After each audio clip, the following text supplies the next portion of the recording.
Welcome back to From the Shed End. Welcome back to the channel. I hope you're all doing well on this Thursday afternoon. Now, before we get into today's video, as always, please make sure you subscribe, so you hit that little button down there if you haven't done so already, and also make sure you like this video and leave your thoughts below about what we're going to be discussing. Now, there's a couple of things we want to talk about today. Obviously, I didn't even realize Enzo Maresca was doing his press conference earlier on today.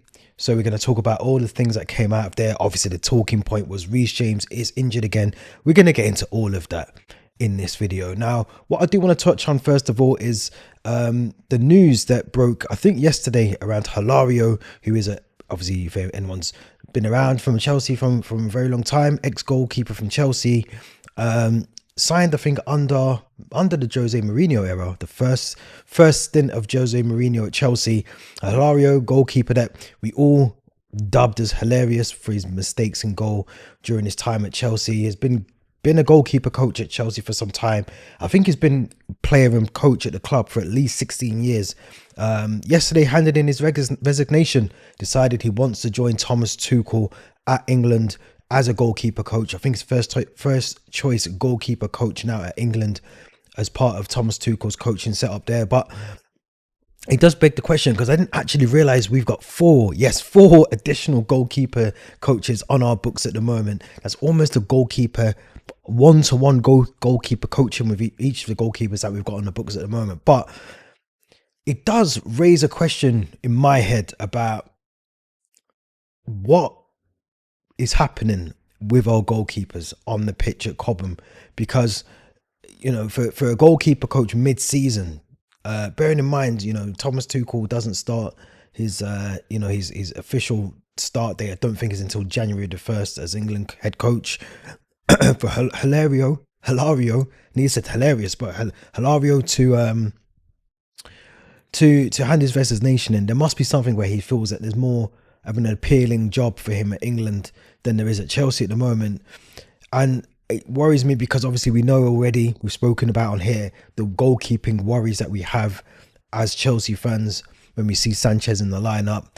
Jurgensen's still very young. Petrovic is out on loan. So we know that there's a lot of issues in our goalkeeping department already, and to lose a goalkeeping coach that's probably been, you know, part of the furniture at Chelsea for a while, it is going to be interesting how we bounce back from that, whether it's going to impact the goalkeepers, whether it's going to impact the squad, the way that we coach our goalkeepers. Yes, I know we've got 4 additional coaches on the books, but you'd expect maybe Hilario was one of the more senior goalkeeping coaches out of the bunch of them. I don't know that 100%, but you would assume that is the case. Now, it's not a massive worry, but it's still a concern that we're allowing a goalkeeper coach, especially when we haven't got the trust in the goalkeepers that we have to choose from in the Premier League. We don't really think they're any good, and we're allowing one of the coaches to leave throughout the middle of the season. Doesn't really fill me with much joy, but we are where we are. We have to sup it up, so to speak, and just get on with it. But all the best to Hilario in his new role. I'm sure maybe sometime in the future he might even come back. You never know.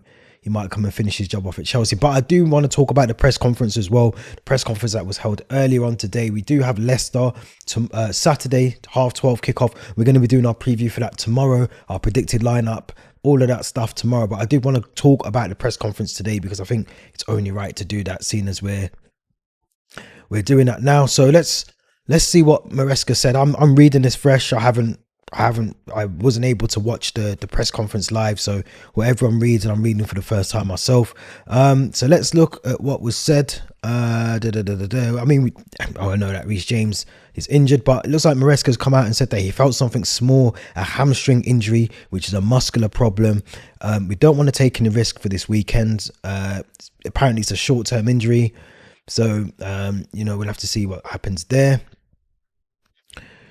Maresca on his return to Leicester, obviously this is the team that he managed before he came to Chelsea, so he said that he's excited and thankful for his return to Leicester, the King Power, because it was a fantastic season. They, meaning the owners and the family, are fantastic people.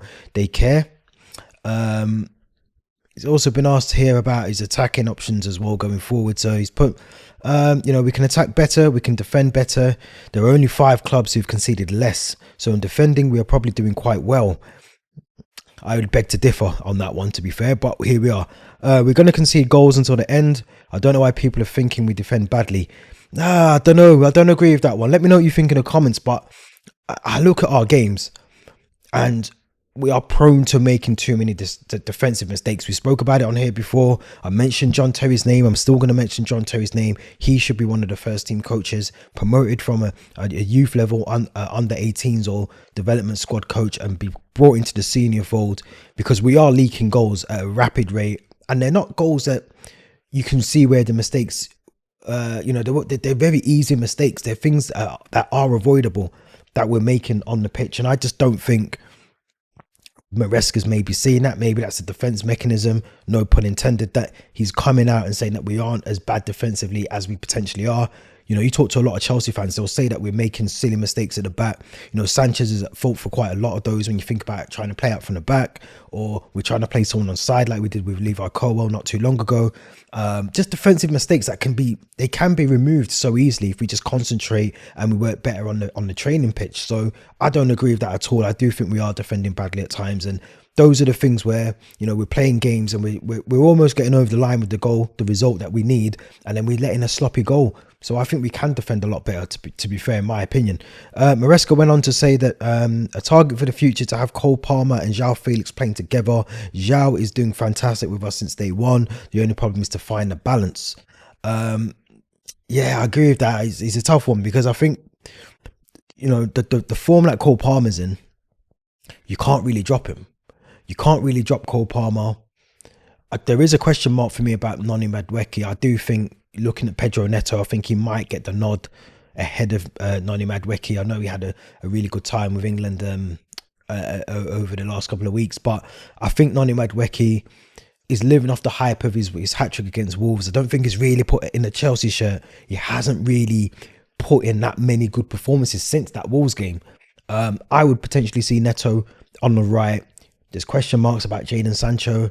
I know he's fit again, but do you maybe play João Felix off the left as well? I know he's predominantly playing as a 10 where Cole Palmer's playing at the moment, but if you're looking at maybe trying to fit him into a role, maybe João Felix has to come off of, play off the left. You intricate the two of them and you put Cole Palmer on the right at one point. You can swap Neto to the left side, and you could put João Felix in the middle. So there are options there for Maresca to work with. Change things during the game as well. That's another thing. He's got options to do that during the game, but we definitely need to see a bit more from João Felix, in my opinion. Someone that I hope we get to see on Saturday afternoon as well. Maresca, the ones that are going to play against Leicester are not going to be 100% because they are human beings. Hopefully we can find the right balance. To be honest, we played Arsenal. I left for 1 week. Apparently went on holiday, I think I read earlier. So I don't know the conversations between the club and England about Colwell and Palmer's withdrawals. Some of them are better. Some we will test today. Overall, they are much better. I know it's not easy, but every time James gets an injury, it becomes harder for him. It's, for me, even worse. He has to accept and try and avoid as much as he can. Sometimes things happen even when you want to avoid. Hopefully he can be available for the next one. That's really it. That sounds like it was really it. Sounds like it was a really short press conference. But I've got to say this. I have to say this. I think I'm done with Reece James. I think I'm absolutely done with this player. This is a player that is the club captain. He's the player that is the highest earner, I think, at Chelsea. We'll look into that in a minute. See if he's the highest earner. He missed pretty much the whole of last season. I think he was fit for the best part of 2 seasons, which we'll look into again in a minute. This guy is too injury prone to be carried as a Chelsea player now. I get the sentiment, Cobham graduate, but I'll be honest, this ownership doesn't give a shit about Cobham graduates and players that have came through the ranks. Ruben Loftus-Cheek has gone, Conor Gallagher's gone, Mason Mount has gone. All these players that were under the Cobham graduate umbrella have gone. This ownership doesn't care about whether they came through the ranks as a 6-year-old, 7 or 8-year-old. They want to see players that can play on the pitch and put money into their bank account. Reece James isn't doing that. He doesn't offer anything apart from a couple of modelling shots of the new kit with the captain's armband on at the moment. He's not captain worthy. I'll be honest as well. We spoke about this last month, and last season. All the injuries are the same injuries. It's always a hamstring or a muscular injury, a thigh injury. There are too many muscular injuries, and a lot of that will be coming from the impact of the way that he has had to play over the seasons. As a defender, the fact he's running up and down the wing. A lot of it could just actually be hereditary through a family, through his family history. I think we've seen the best of Reece James.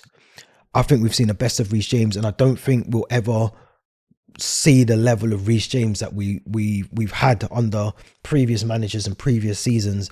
I don't think we're ever going to see that again. I've said it before, but this time I say it with a bit more chest and a bit more confidence that we're not going to see that, because this guy, even without, Maresca saying he's got to avoid things. Well, he hasn't been to international duty with England. I'd assume he hasn't been playing any games because there's been no games for him to play. He's not been part of the development setup. He hasn't been playing for Chelsea women. So he hasn't played any competitive football. So all I can think of is he's been at Cobham, maybe doing some light training, and he's felt something. But if that's the case, he didn't even play against Arsenal, I don't think, a couple of weeks ago. So there's something seriously not right with this whole situation. And, I just think for a player of his capability, it's a shame that he can't keep himself fit, but we're all kidding ourselves if we think that Reece James is suddenly going to become fully fit and be able to play half, 70-80% of a season. It's never going to happen. It's never going to happen.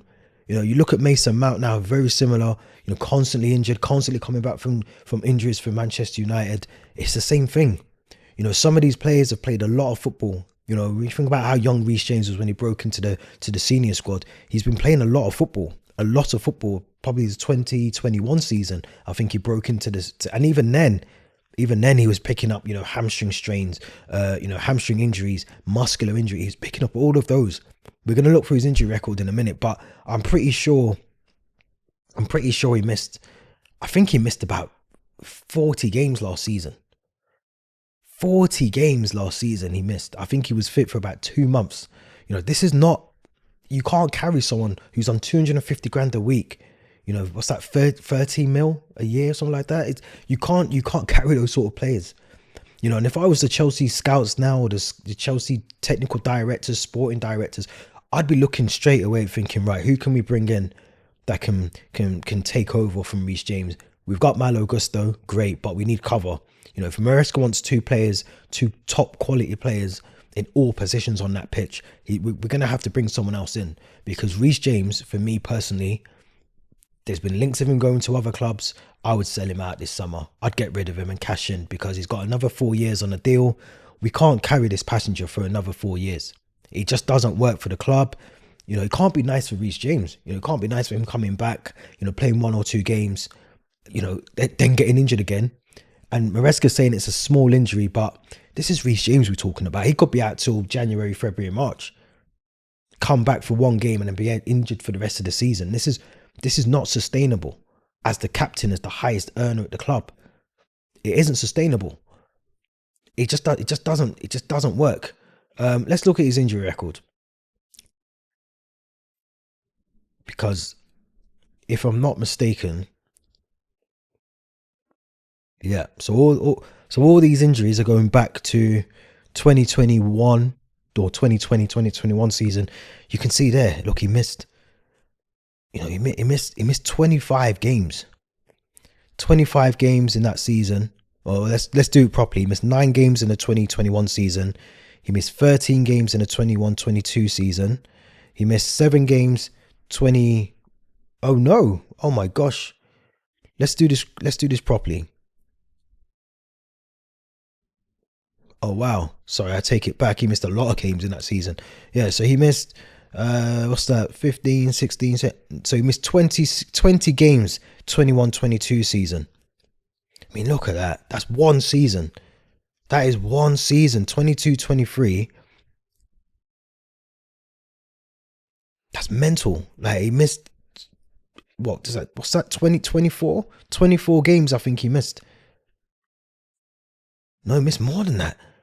Jesus, this guy, We can't carry him anymore. We can't carry this guy anymore. We can't carry him anymore. Look at that. He missed 150 days. 150 days he's missed. He was fit in last season. He was fit from August to October. Came back for 2 months, just about. Got injured because he needed to have the surgery and missed 30 games, 29 games. He missed 151 days of last season. He's already been out this season for 66 days and missed 11 games. He's now back out again with another hamstring injury. Bearing in mind, he's had surgery on the hamstring. It's done. It's done. I don't think people realize this is done. This is done. This is the guy that is on probably the highest earner. He's probably the highest earner. He's the highest earner at the club, Reece James. Right there at the top. He's the highest earner. And the one player that has a deal till 2028, not even 2027, he's earning 13 million a year, 52 million in the whole totality of his contract. This is not sustainable. They've put him down as a reserve on here. This is not sustainable at any club. This is not sustainable. You can't be earning £250,000 a week and not be putting in a shift and not being present. If I went to my job and I was earning the money I'm earning and I was turning up once every 3 months, someone would have something to say about it. This is exactly the same thing. You can't be earning that much money and not be putting in anything, no effort. And this is why I think Todd Bowley, the ownership, whoever, they will look at this. They will look at all of what I'm looking at now. They will think about whether they take the loss and maybe sell him for a fraction of what they would have got from 2 seasons ago. But he's going to go. He's going to go because he can't be sustainable at the club anymore. And it's a shame because we know the qualities that he possesses, the ability that he's got on his day, the passing range, the free kicks, the defensive side of his game. We understand all of that, but we're not seeing it enough. And if we're not seeing it, it isn't any value to us. Whether he's here for 3 or 4 games, that isn't good enough as a club that's trying to get back into the top European elites competition as the Champions League. Start pushing back for the Premier League and doing all of these things. It's just not good enough. It ain't good enough. It's not good enough. If any fans are out here thinking that I'm talking nonsense, it's not good enough, and it has to change very quickly. We need to either sell this guy on, or we need to hope that he suddenly becomes Mr. Untouchable and he stays injury free. Just before you wrap up, very quickly, I want to talk about some of these things on here. So Barcelona, this is an article from the 14th of October. Benfica and Barcelona are the clubs that are considering looking to get Reece James, offering him warmer climate. It is cold today, to be fair. Maybe that's why he's got his injury. But, he might need that. He might need to go abroad and then come back. He's still young. He's 24. There's plenty of time for him to come back and showcase what he can do in the Premier League. But I think he's got to take himself away and redevelop himself, rebuild his body again and come back, because he can't sustain playing this minimal level of football at a club that is trying to do so much in terms of putting themselves back in the top elite conversations. Like I said, Champions League, Premier League, we've got a Club World Cup coming up soon. If he's not fit enough for those things, get rid of him. Just get rid of him. Let's cash in and let's get rid of him. Because I look, if I'm going to be 100% honest, I would go for Trent Alexander-Arnold. If he's not signing that deal with Liverpool, Chelsea, go and get him.